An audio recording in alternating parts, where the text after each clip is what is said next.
Vous vous concentrez sur le bien devient si grand que vous ne verrez même plus le mal ou n'y ferez plus attention. Vous pouvez vraiment surmonter le mal par le bien. Restez avec nous dans Jouissez de votre vie.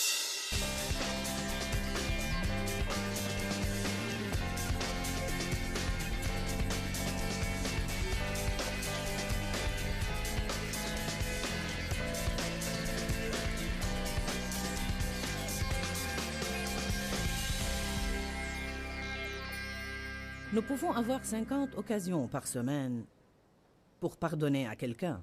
Amen. Alors il faut être capable de pardonner.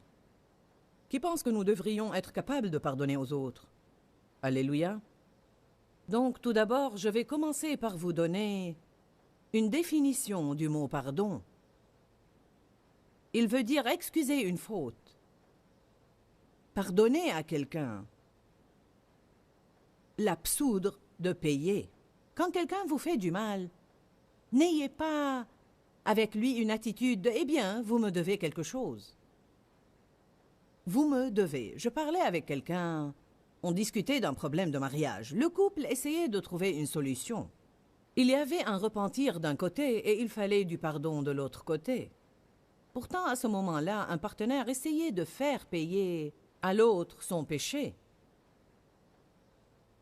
Vous ne pouvez pas faire ça. Dieu seul peut vous soulager de la peine que quelqu'un d'autre vous a infligée. N'essayez pas d'encaisser de quelqu'un qui ne peut pas vous rembourser. M'entendez-vous aujourd'hui?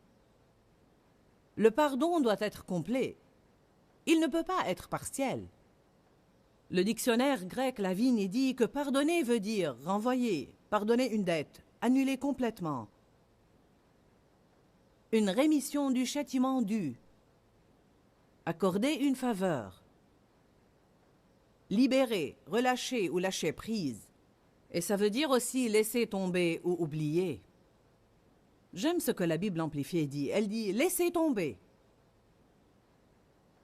Je me rappelle quand Dave me le disait il y a bien des années parce que je rabâchais incessablement sur quelque chose. Je rabâchais et je rabâchais. Il me disait « peux-tu juste laisser tomber ?» et continuer. Il y a sûrement quelques personnes ici cet après-midi qui ont besoin de laisser tomber une chose. Vous devez l'enlever de votre bouche et l'effacer de votre tête et arrêter de menacer les autres avec. Vous devez prendre la décision d'arrêter d'y penser, de lâcher prise, de laisser tomber et de ne plus essayer de punir les autres. Parfois, nous essayons même de punir les autres en les excluant de nos vies. Nous sommes froids à leur égard. Si nous sommes obligés de traiter avec eux, du moins ça va être froid. La Bible nous met en garde contre une forteresse de charité froide. Satan veut construire une forteresse de charité froide. La Bible dit dans les derniers temps, c'est dans Matthieu 24, dans les derniers temps, la charité chez le grand nombre se refroidira. Nous devons faire attention à ça, très attention. Aussi dans Matthieu 12, 10, elle dit « Beaucoup de gens seront vexés dans les derniers temps ». Les gens sont susceptibles de nos jours, n'est-ce pas? Ils se mettent facilement en colère. C'est dû en partie au fait qu'ils sont stressés. La plupart des gens semblent être, vous savez, ils semblent être à bout de nerfs. Et si vous faites quelque chose, vous les poussez par-dessus bord. Nous devons donner aux autres plus de grâce et plus d'espace et leur permettre d'être ce qu'ils sont, c'est-à-dire des gens. Nous n'allons pas être parfaits. Nous devons avoir beaucoup de grâce pour avoir des relations les uns avec les autres. Vous devez chercher le bien dans les autres. Vous n'avez pas le droit de tout critiquer et de faire tout un plat chaque fois que vous trouvez une faute. Vous devez toujours chercher le bien dans les autres. La Bible dit « Vous surmontez le mal par le bien ». Romains 12, 21, nous surmontons le mal par le bien. Dieu m'a révélé il n'y a pas longtemps que si vous avez une relation avec quelqu'un qui a plusieurs défauts, que si en fait vous vous concentrez sur le bien devient si grand que vous ne verrez même plus le mal ou n'y ferez plus attention. Vous pouvez vraiment surmonter le mal par le bien.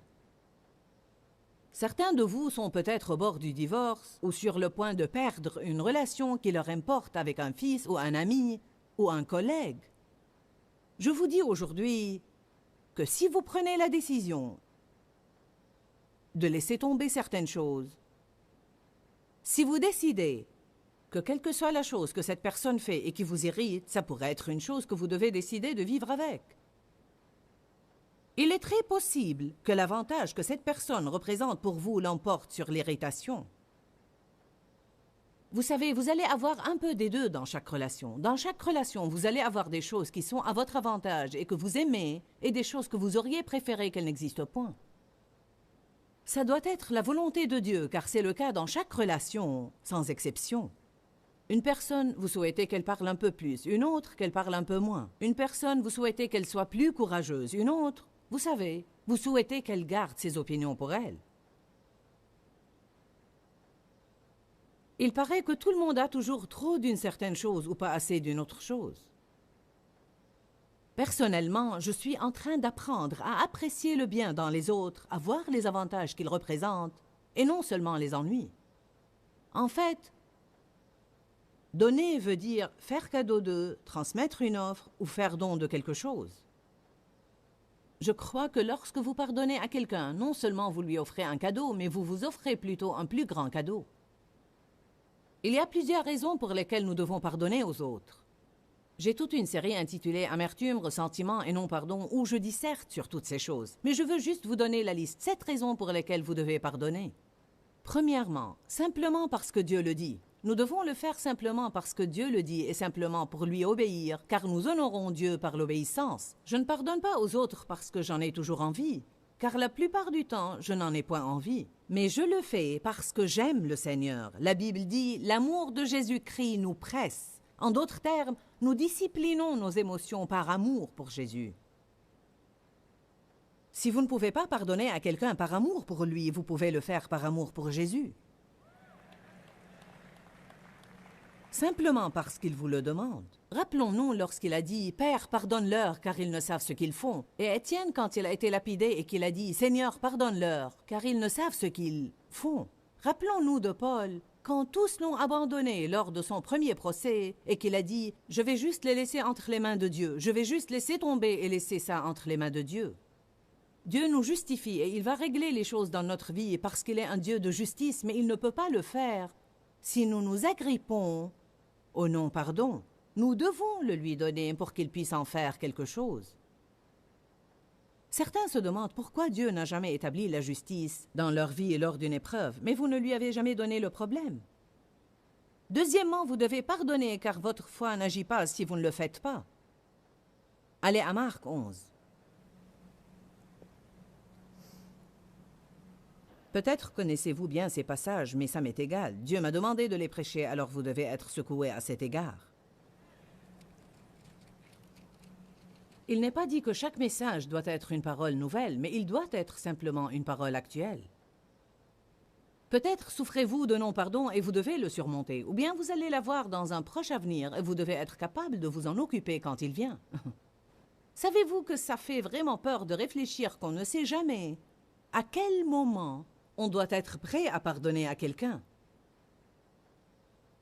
Je veux dire que vous pouvez être là 1 minute avant et penser que tout est parfait. Vous vous retournez et quelqu'un vient vous vexer ou vous dire quelque chose ou vous faire quelque chose et vous vous trouvez ayant besoin de pardonner. En fait, j'ai personnellement décidé finalement, je ne veux pas avoir à faire des efforts tout le temps, avoir à me débattre à n'en plus finir pour essayer d'arriver là où je peux le faire. Alors j'ai finalement décidé, je veux être capable de pardonner. Je veux être la sorte de personne que vous devez vraiment pousser, je veux dire beaucoup, pour pouvoir l'énerver et la contrarier. Parce que je veux vivre dans la paix de Dieu. Je peux vous dire, Satan vous tend un piège pour vous contrarier. Et une des façons de le faire, c'est par les personnes exaspérantes.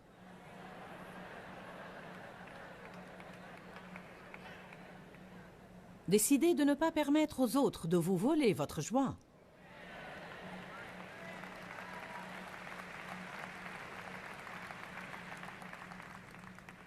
Marc 11, 22. Et Jésus prit la parole et leur dit « Ayez foi en Dieu constamment ». Alors nous ne devons pas avoir foi et puis un peu de doute et puis un peu de foi et un peu plus de doute. Nous devons avoir foi en Dieu constamment. Nous devons apprendre à vivre de foi en foi. En vérité, je vous le dis, si quelqu'un dit à cette montagne, ôte-toi de là et jette-toi dans la mer, et s'il ne doute point en son cœur, mais croit que ce qu'il dit va arriver, il le verra s'accomplir. C'est une promesse redoutable.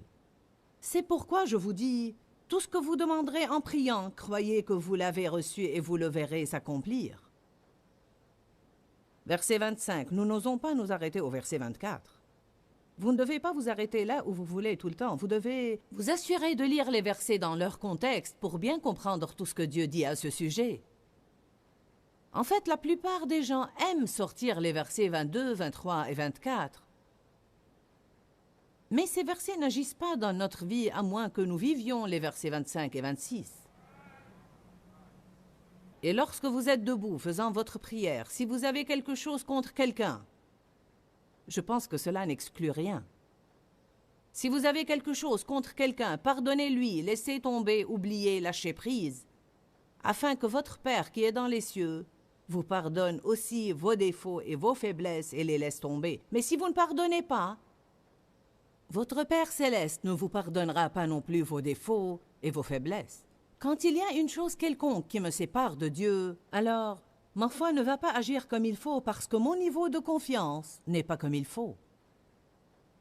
Alors il dit, votre foi ne va pas agir si vous avez des choses dans votre cœur qui bloquent votre relation avec moi. Si vous ne pardonnez pas aux autres, alors je ne peux pas vous pardonner. Vous savez, nous prions la prière du Seigneur. Notre Père qui est aux cieux, que ton nom soit sanctifié, que ton règne vienne, que ta volonté soit faite sur la terre comme au ciel. Donne-nous notre pain quotidien. Pardonne-nous nos offenses, comme nous pardonnons aussi à ceux qui nous ont offensés. Je me demande combien d'entre nous voudraient vraiment cela. Vous savez, nous devons penser à ce que nous disons dans la prière. On dit « Dieu, pardonne-moi de la façon avec laquelle je pardonne aux autres ». Eh bien, êtes-vous en train de pardonner aux autres d'une façon tellement généreuse que vous espérez que Dieu agisse de même avec vous? C'est ça. C'est de cette façon qu'il agit avec nous. En fait, il dit là, je peux seulement vous pardonner dans la même mesure où vous pardonnez aux autres. Vous voyez, Dieu nous pardonne, tout d'abord et avant tout. Mais d'un autre côté, il s'attend à ce que nous donnions tout ce qu'il nous donne. Et quand on le fait, il nous donne davantage. Si vous donnez la miséricorde, vous recevrez la miséricorde. Dieu nous donne au départ la miséricorde. Il nous sauve par la grâce et la miséricorde. Il nous pardonne nos péchés et il veut que nous laissions cela affluer vers les autres à travers nous. Il nous aime et veut que nous recevions cet amour puis que nous aimions les autres. Il nous pardonne et il veut que nous recevions ce pardon, que nous nous pardonnions et que nous le laissions affluer vers les autres. Il nous donne la miséricorde et il veut que nous la recevions, que nous soyons miséricordieux envers nous-mêmes et la laissions affluer vers les autres à travers nous. Nous devenons un canal où ce flux passe tout le temps dans nos vies. Certains sont des tuyaux bouchés. Nous voulons vous déboucher aujourd'hui. Qui veut être débouché aujourd'hui? Parfois, je pense que les gens sentent... Ils sentent littéralement comme quelque chose m'entrave. Quelque chose bloque mon progrès. En fait, ils ne savent pas ce que c'est, parce que Satan nous dupe et nous trompe. Parfois, nous pensons que nous avons de bonnes raisons pour en vouloir aux personnes. Mais je ne peux trouver rien dans la Bible qui dise que nous avons le droit d'en vouloir à n'importe quelle personne, même quand elle nous fait du mal à plusieurs reprises. C'est la chose la plus difficile à traiter. Quand la même personne nous fait la même chose encore et encore et encore et encore. Le pardon ne signifie pas toujours la restauration de la relation. L'enseignement sur le pardon gêne certains de vous car ils pensent « Je ne veux pas reprendre cette relation et laisser cette personne me maltraiter ». Servez-vous du bon sens. Personne ne vous demande de laisser quelqu'un vous tabasser 5 fois par jour. Mais vous ne devez pas le haïr. Rappelez-vous que ceux qui souffrent font souffrir les autres et que celui qui vous fait du mal souffre dans son intérieur et quelqu'un lui a fait du mal. Peut-être qu'ils ne sont pas dans un état qui vous incite à avoir une relation étroite avec eux, mais vous ne devez pas les haïr, parce que si vous le faites, vous allez vous tourmenter. Troisièmement, le non-pardon est comme une crasse ou une saleté spirituelle sur l'homme intérieur. C'est comme de la boue que je prends pour m'enduire le corps avec et m'en couvrir partout. vous allez me regarder et dire « Joyce a besoin de se laver ». Pourquoi voudrait-elle aller partout avec cette saleté? Dieu regarde nos esprits comme ça. Chaque offense, chaque non-pardon est comme une grosse tache de boue sur notre homme intérieur. C'est comme de la crasse spirituelle. Nous devons nous laver dans l'eau de la parole. Dites les uns aux autres, ne jouez pas dans la saleté. Quatrièmement, le non-pardon cause la torture dans votre vie. Il cause la dépression, le manque de joie, la lourdeur. Vous n'êtes pas heureux, quelque chose ne va pas, car votre esprit est empoisonné. Allez, ne vous torturez plus. Pardonnez à quelqu'un. Pourquoi rester là à vous lamenter pendant que la personne qui vous a fait du mal s'amuse sans se soucier de votre chagrin? Cinquièmement, le non-pardon bloque votre relation personnelle avec Dieu. Il bloque votre capacité à venir et à jouir de sa présence. Votre vie de prière est entravée. Rendez-vous service et pardonnez. Sixièmement, vous ne pouvez pas aimer avec du non-pardon dans votre cœur. Nous devons marcher dans la charité. Amen. Il est si important de marcher dans la charité. Vous n'allez jamais avoir une guerre spirituelle efficace contre l'ennemi, à moins que vous n'ayez une marche dans la charité qui soit passionnée et ardente. La charité est l'arme la plus importante que vous ayez pour la guerre spirituelle. Parler les langues ne vous profitera pas si vous ne marchez pas dans la charité. Vous pouvez avoir toute la foi du monde. Si vous n'avez pas la charité, votre foi ne va pas agir, car la foi agit par la charité. La Bible dit, par-dessus ces choses, revêtez-vous de la charité. Ayez les uns pour les autres une ardente charité. Donc, il est de la première importance de faire la plus grande attention à notre marche dans la charité. La charité est plus importante que votre prospérité et votre guérison. La charité est plus importante que votre promotion et votre succès. Jésus nous a demandé de nous concentrer sur la charité. Si nous pensons aux choses importantes d'abord, cherchez premièrement le royaume et toutes ces choses vous seront données par-dessus.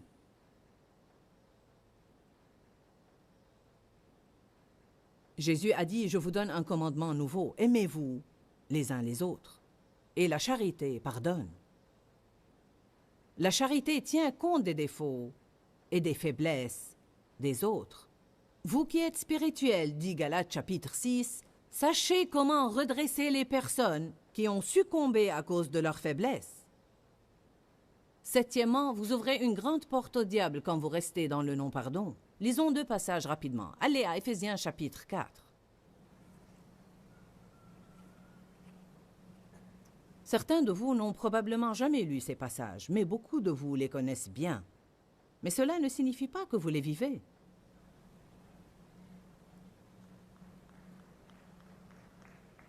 Il est possible que vous soyez venu à l'église aujourd'hui avec quelqu'un avec qui vous êtes fâché. En fait, vous seriez étonné si vous pouviez voir combien de personnes présentes dans cette salle aujourd'hui pour essayer de recevoir des miracles, des bénédictions, des guérisons et des percées de Dieu, sont assises là avec une sorte d'amertume, de ressentiment, de non-pardon ou quelque sorte d'offense dans leur cœur. Vous seriez vraiment étonné. Mais ça va changer avant que vous ne quittiez aujourd'hui. Éphésiens 4, 26 dit, « Si vous vous mettez en colère, ne péchez point. » Donc, peut-être allez-vous penser, comment pourrais-je me mettre en colère et ne point pécher? La colère n'est pas un péché par elle-même. L'émotion de la colère nous fait savoir que nous avons été maltraités, à moins qu'elle ne soit déséquilibrée. Certains se mettent en colère pour des riens. Ce n'est pas nécessairement faux de se mettre en colère, mais c'est faux de rester en colère. La Bible dit, vous devez y mettre une fin, vous devez résoudre le problème et ne pas rester furieux. Je veux vous dire une chose, vous pouvez être fâché contre les autres et ne pas savoir que vous l'êtes. C'est pourquoi vous devez apprendre à examiner vos sentiments quand certaines personnes sont à proximité et comment vous les traitez et comment vous parlez d'eux quand les autres les mentionnent. Car si quelqu'un mentionne telle sœur devant vous et dit « Savez-vous que telle sœur a eu, vous savez, une promotion au travail? N'est-ce pas formidable? » Vous trouvez cette chose aigre à l'intérieur de vous et vous dites « Si vous saviez ce que je sais, vous ne penseriez pas que c'est aussi formidable. »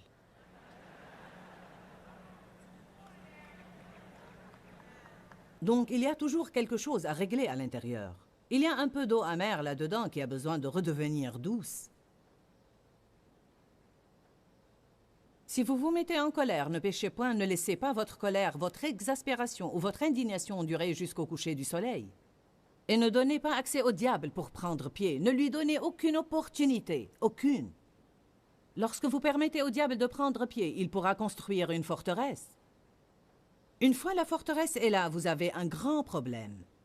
C'est pourquoi je vous encourage aujourd'hui à être capable de pardonner. Soyez prompt à donner et soyez généreux dans votre pardon. Votre première réaction à l'offense doit être « je vous pardonne ». J'ai appris cela même dans la circulation. Si quelqu'un prend la place de stationnement que j'attendais, je dis simplement « je vous pardonne ». Amen. Ou bien si quelqu'un tempête contre vous sur l'autoroute lorsque vous faites une faute, je vous pardonne. Je ne vais pas laisser ces futilités m'empoisonner. 2 Corinthiens chapitre 2. Certains de vous peuvent fermer quelques portes au diable aujourd'hui en décidant de pardonner. Vous pouvez fermer la porte à quelques tourments dans votre vie en décidant de pardonner.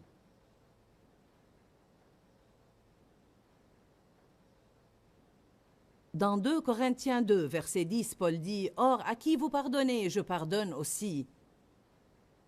Et ce que j'ai pardonné, si j'ai pardonné quelque chose, c'est à cause de vous, en présence de Jésus-Christ. » Verset 11. « Et je l'ai fait afin de ne pas laisser à Satan l'avantage sur nous, car nous n'ignorons pas ses desseins. » Que signifie ça? Il dit « Je sais comment Satan agit. » Nous n'avons pas à lutter contre la chair et le sang. Satan agit à travers les autres. Sa cible principale va à travers les autres. Il attaque votre esprit, c'est le champ de bataille, et il agit à travers les autres. Paul a dit, nous n'ignorons pas les desseins de Satan, alors nous n'allons pas le laisser les accomplir. Nous allons agir non pas comme il veut que nous agissions, mais nous allons réagir avec la puissance du Saint-Esprit, avec le pardon, la miséricorde, et nous allons laisser tomber. En fait, je ne sais même pas vraiment comment vous dire combien ce sujet de pardonner et d'oublier est important. Je veux dire que beaucoup de gens se gâchent la vie parce qu'ils gardent une amertume et un ressentiment envers quelqu'un ou qu'ils ont des offenses accumulées dans leur cœur. Je veux vraiment vous dire que pardonner aux autres ainsi que vous pardonnez vous-même est la clé d'une vie plus heureuse et plus agréable. Vous allez être malheureux si vous ne pardonnez pas. Le non-pardon est vraiment comme de la crasse spirituelle sur notre esprit qui amène la torture de notre propre vie.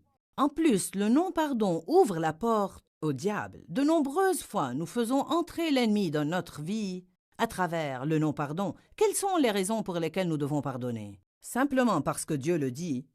Votre foi n'agira pas si vous ne pardonnez pas. Le non-pardon est comme une crasse ou une saleté spirituelle sur notre homme intérieur. Le non-pardon cause une torture dans votre vie. Vous ne pouvez pas aimer avec un non-pardon dans votre cœur. Et notre marche dans la charité est si importante. Le non-pardon bloque votre relation personnelle avec Dieu. Je crois qu'il est très difficile de jouir de la présence de Dieu si votre vie est pleine de non-pardon. Vous ouvrez la porte au diable quand vous restez dans le non-pardon. Je veux vraiment vous encourager à étudier la parole à cet égard et faire tout ce que vous pouvez pour ne pas permettre à cette amertume et à ce non-pardon de rester dans votre vie. Rappelez-vous que nous vous aimons et que nous nous soucions de votre bien-être. Et je crois que Jésus est mort pour que vous jouissiez de chaque jour de votre vie. Et je veux que vous preniez la décision de ne plus laisser Satan vous voler votre joie. Que Dieu vous bénisse. Pourquoi, Seigneur, pourquoi? Dans ce livret, Joyce Meyer nous enseigne à travers la parole comment être délivré de la confusion. Pour obtenir ce livret gratuitement, écrivez-nous à Joyce Meyer, boîte postale 40095-6300 Larnaca, Chypre. Ou bien visitez notre site web www.joycemeyer.org/fr.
toda esa cuerda